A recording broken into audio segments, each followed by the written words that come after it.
Hello.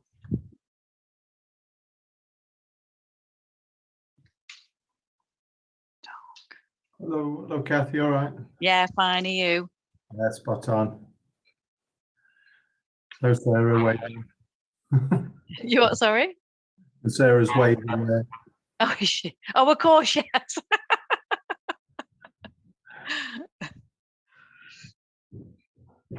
Aren't you allowed in there now, Lee? No, I'm not wondering.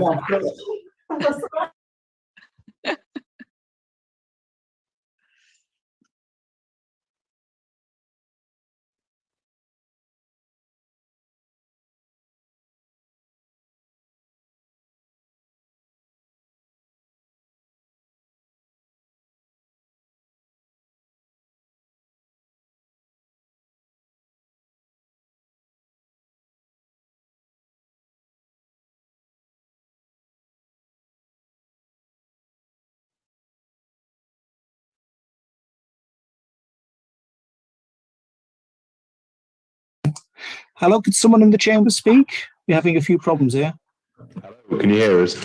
Yes, we can. I think so. Just bear with me. Okay, Nikki, can you forward Charlotte some papers, please? We're struggling on mod.gov at the moment, I think. Yeah, of course. Is it just Councillor Cupid, or does anybody else need them as well? Does anyone else need papers? No, everyone else seems to have them. Okay, they'll be with her in a moment. Thanks. Paul, sorry I missed your call earlier. I was just in a meeting.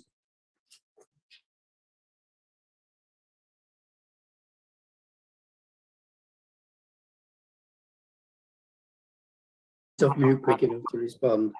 Yeah, if we can have a chat later, that will be great.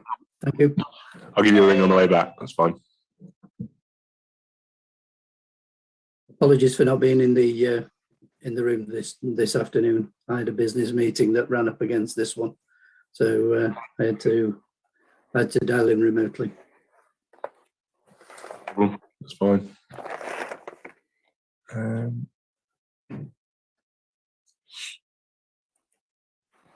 Hi, Mark. Hi, everyone. Hi, Alex.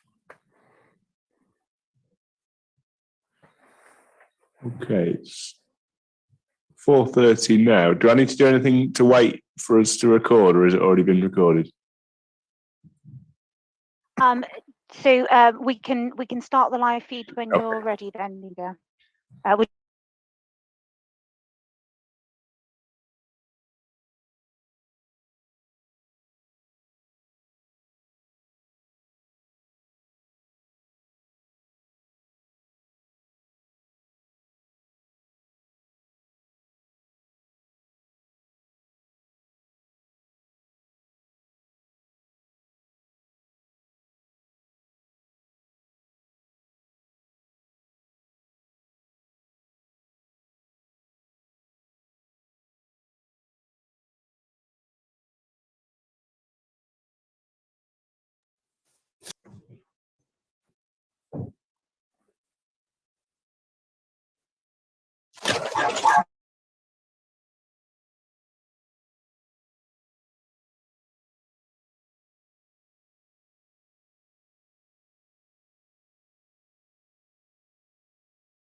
Is that to say that it's the live feed started?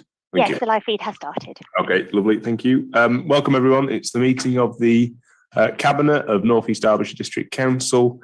I'm Councillor Alex Dale. I'm the leader of the council, and with me in the chamber, we have Councillor Cupid, who's deputy leader, Councillor Powell, Councillor Kenyon, and Councillor Rennick, who are all cabinet members. We have Jane Dethick, our finance officer, Sarah Sternberg, our monitoring officer, and Lee Hickin, our managing director, and Matt Broughton, one of our directors. And on screen, we have various officers, Kath Drury, Alan Marr, Nikki Carver, as well as Councillor Mark Foster and Councillor Paul Parkin, who will be participating in the meeting but not voting because they're not here present in the room. Okay, we'll start with the agenda, which is the first item's apologies for absence. I don't believe we've had any, have we? None received, Chair. Thank you. And then any declarations of interest from any members? Again, none received, Chair. Okay, thank you. Next item is minutes of the last meeting. I'll happily move them. Do I have a seconder? Yeah, Councillor Cupit. All those in favour? Okay, they're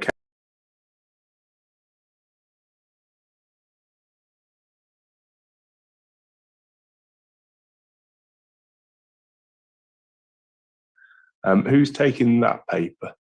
Is it me?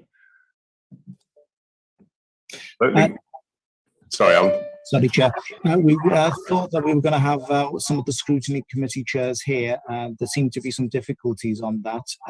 So I don't know if you want to take it or whether Mrs. Sternberg wants to make any comments.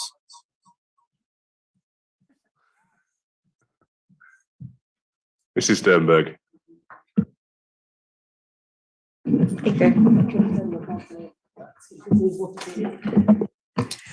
Yes, sorry, we've got nobody here to present this, but it is just their programme for your information.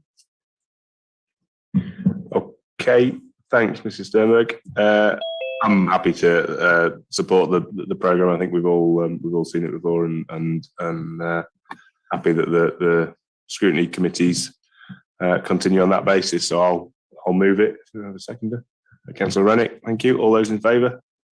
Okay, that's carried. Thank you. So the next item, if we get back to the agenda, is the action plan for business centre and industrial units scrutiny review. So this is a response to a previous scrutiny review, and I'll hand over to Councillor Rennick to talk us through this one. Yes, thank you. I think this is the as the chair of the growth scrutiny, the industrial units original paper from April 2019 came to me from the previous administration, and it was an interesting reader, but I think I recommended at that time that perhaps a bit more work could be done on it. So some more work has been done. I think we accepted last cabinet the scrutiny review part 2, and this is the response, the action plan for business centres and industrial units. So I'm really pleased with this piece of work. I think it highlighted some of the issues that we'd raised originally. I've been to all the business centres, industrial units. There's a wider piece of work going on around our assets portfolio, so there might be more to come, but I think this is a good interim measure at picking up some of the issues that I think we can resolve fairly easily. And I'm happy to recommend the action plan, which is attached in the appendix. Brilliant. Thanks very much, Councillor Rennick. I'll happily second. Do you have any comments? No? Okay. All those in favour? Thank you. That's carried. So the next item is the Single Equality Scheme Year 2 review. I'm not sure whether Councillor Foster is taking this or... Yep. Oh yeah, over to you, Mark. Thanks, Chair. This report is the Year 2 review of the Single Equality Scheme 2019 to 2023 and notes the work in progress made by the Council. In Appendix 1, the 3 duties of the Council, as per the Equality Act 2010, are set out. They are eliminating discrimination and victimisation, advancing equality of opportunity, fostering good relations. The Act also has a requirement for local authorities to set specific objectives.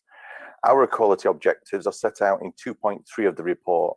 They are: everyone can access our services, facilities and information. Decision-making and services take into account the needs of residents and communities. Discrimination, harassment and hate crime is not to be tolerated.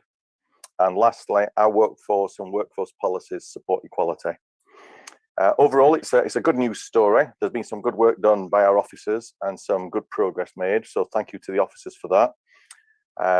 Other than that, unless we've got any questions, I'm grateful that Mrs. Drury is here to answer any detailed questions because she knows much more about it than I do.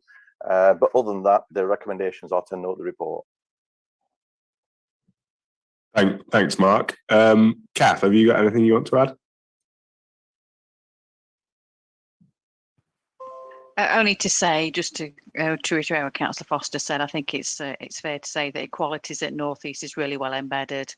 It's not something that we just add on as an extra. It's part of our process, whether we're delivering services or thinking of new policies and new ways of working. I think that's helped by having a central team that people go to for advice, and that's why it's been relatively easy for my team to put this annual review document together, because we know where the evidence is and we're party to a lot of that. So it's good that we do the annual review, and it's obviously part of the legislation that we publish this information. But it's just nice to reassure members and also obviously our residents that it's well in hand. Brilliant, thanks, Kath, and thanks for all the work on that to both you and Councillor Foster. I think we probably need to set a rule for whether we're going to use formal titles or first names, to be honest, because we keep going back and forth. But anyway, I'll happily propose that paper. Councillor Kenyon is going to second. All those in favour? Thank you, that's carried. And then the next item is the medium-term financial plan monitoring report. So I'll hand over to Councillor Parkin for this one. Thank you very much, Chair. This is the budget monitoring April to September. Can I just do an audio check? Are we okay? Can you hear me okay? Yeah, we can hear you fine, thanks. Okay, so the purpose of this report is to update Cabinet on the financial position of the Council at Q2. Now, I'm not going to go through this in detail simply because the next report addresses any of those things that have come up in this Q2 budget monitoring. So if it's okay with you, I'll just briefly mention the Treasury Management Appendix 5, as this doesn't form part of the revised budget. And essentially that's business as usual. There's no matters arising to report. And on our half-yearly update, that'd be frequent. Half-yearly update will be presented to Council on Monday. So happy to take any questions if there are any, and if not, then if somebody in the room could move the recommendation to note, that would be great. Okay, thanks, Councillor Parkin. I'm happy to move the recommendation that we note the report. Do we have a seconder? Councillor Cupid. All those in favour? Thank you. That's carried. So then the next item is the revised budgets paper. So I'll hand back over to you, Councillor Parkin. Thank you. Thank you, Chair. This report presents the revisions to the 2021-22 budget, which was presented to Council in February and approved by Council in February. Once we've considered these revisions here today, I'll be asking Cabinet to recommend that they be approved by Council as part of the budget setting process in January. So I'll start by outlining the position of the General Fund. It's pretty much as you'd expect. COVID is still impacting on our budgets, but it's really, really pleasing to note that our footfall to the leisure centres is improving week by week, which is helping our financial position a lot. These budgets include the central government sales fees and charges claim for losses for the first quarter of around £300,000. The rest of the ongoing COVID-related spend, i.e. that on ICT, PPE, etc., is being covered from the COVID grant, so won't actually affect our budget. You'll recall that in July, Council approved the additional expenditure required to run the waste recycling service in-house following the collapse of our external provider. The 465k growth has been built into the budget. So on the report, sorry, just need to move something.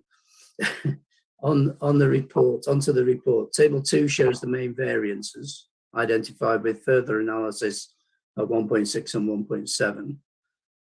Expenditure funded from reserves and income from grants as a result of COVID is still playing a big part in the budget this year. Lots of swings and roundabouts with where that when those funds come in and when they go out. And another unexpected growth item is the 1.75% pay award that was awarded to public sector workers. When setting the budgets last year, we actually expected that to be around 1%, but instead we've had to absorb a further 0.75% into that budget. So the efficiencies identified through this revised budget process have been sufficient to fund growth, such as the additional cost of the pay award, but they're not sufficient to fund the increased cost of the waste recycling. So it's been funded in this budget from the resilience reserve, and the savings identified during the remainder of the year will be used to pay this back. So whilst the resilience reserve was created for just this kind of eventuality, you can only spend that money once, as it were. We're using reserves is not sustainable long term. So this is being considered as part of the budget setting for next year, and of course the MTFP refresh. So talking about the HRA, I don't propose to go into a lot of there isn't a lot of revisions, to be honest, as they're minimal. They're set out in Appendix 3 for you to consider. And finally, the capital programme. And other than accounting for budget rollovers from last year, which Cabinet approved in July, there are no changes to the HRA programme. The general fund has been increased to reflect the approval of the additional 990k for Killamarsh Leisure Centre, which we're looking forward to being open. And increasing footfall again, and the first tranche of funding for the Claycross Town works at 1.2 million. So happy to take any questions at this point. And again, if somebody could move it in the room, that would be very good. Thanks, Councillor Parkin. Any questions from anyone? No, okay, I'm happy to move it. Obviously, as you pointed out, the key change in all of this is the move to bring the recycling contractor in-house, which is an eventuality that we couldn't, we didn't actually actively seek out, but obviously had to act and did so very well, and with minimal interruption or disruption for residents, and obviously protected jobs in doing so. So clearly it was a positive thing to do, but it does have a budget impact, and we have to be careful moving forward around how we mitigate that. But yeah, as I say, I'm happy to propose. Do we have a seconder? Councillor Kenyon, thank you. All those in favour? Thank you. That's carried. And then moving back to the agenda, the next item is the council's housing company. So I'll hand over to Councillor Powell just to talk through this. Thank you, Chair. Several years ago now, we set up these companies. Since then, a lot has happened. Situations have changed, and they've remained virtually dormant ever since. With the new management agreement, we've changed the way, or we've clarified the way we deal with our partners at the moment. And therefore we've reconsidered how we achieve our objectives. And we've also created an investment law, which basically does the job that we do. So with alternative structures in place, they're not.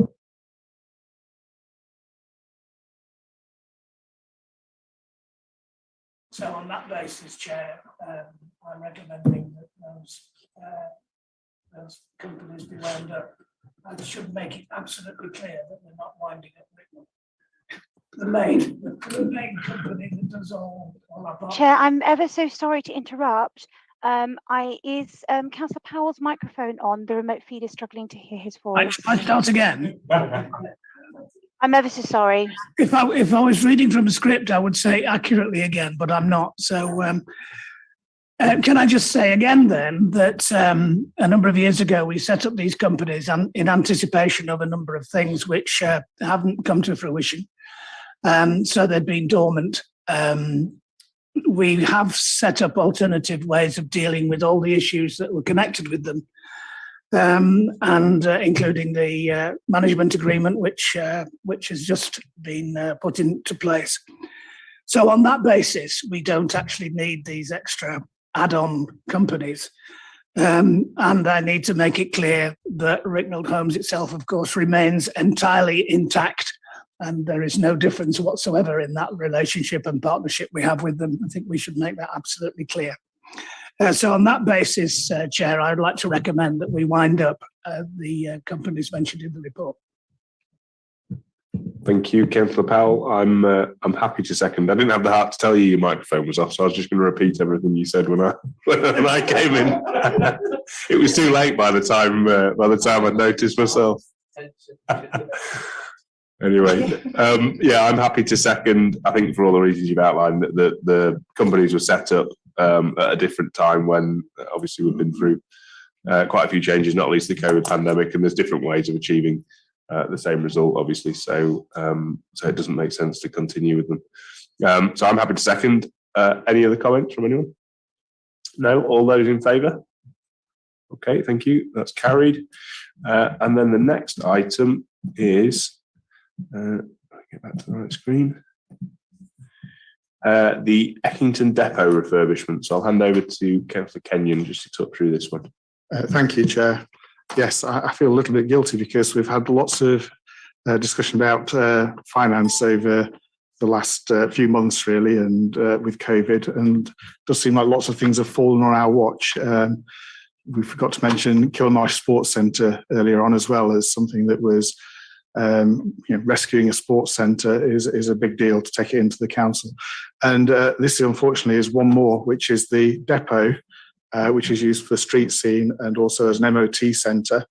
It's been running on a shoestring for a long time, really. It's if anybody visits the site, you'll appreciate how old and unloved it appears to be, and everything's come together with a mix of flood damage that we've had in recent years requiring works on flood prevention. We've had a fire risk assessment which generated I think initially £100,000 of work, and then that expanded even further. And the third thing is the welfare facilities for quite a lot of staff who are going out there in all weathers to empty our bins and grit our roads are woefully inadequate. Plus, we've had the additional pressure of the taking the red bin service in-house, which is more people again. And we've got to the point where all of that's accumulated into a necessary package of work of £525,000, which would require the capital programme to be increased to fund that. And so what I would ask is people would accept the recommendations in the report to approve the works and approve the increase in the capital fund to fund those works. Okay, thanks, Councillor Kenyon. I'll hand over to Councillor Cupit now. Let's go in. Thank you, Chair. I'd like to second this paper, Councillor Kenyon, and just to sort of reiterate my full support for it as Cabinet Member for Street Scene. I think what Councillor Kenyon said about the staff members down there, the difficult job that they do and have continued to do through COVID, it's important to invest in the facility, and we have, carefully considered costs over the last few months and other, any other options that could be available. But given the service that we're providing and the difficulties of sort of changing that, I think the depot presents the best value for money. So fully support this. It's a positive improvement. Brilliant. Thanks very much. Any other comments or questions? Councillor Rennick. Yeah, just to say to Councillor Kenyon, don't apologise. A, this is staff welfare. B, it's a duty for us to look after assets, and I do think that might have slipped over the years before we took over. And yes, it comes back to us now to repair assets that, if you don't keep up with a maintenance of properties and assets, then you're clobbered with a large amount, which is what we're finding ourselves in the position of now. So I wouldn't apologise in either counts. I think what we're doing is the right thing. Thank you, Councillor Rennick. Absolutely agree completely. Okay, so we've had a mover and a seconder. All those in favour? Okay, that's carried. Thank you very much. The next item is urgent items, of which there are none. So I move to exclude the public. So I move that the public be excluded from the meeting during the discussion of the following items of business to avoid the disclosure to them of exempt information as defined in Part 1 of Schedule 12A to the Local Government Act 1972.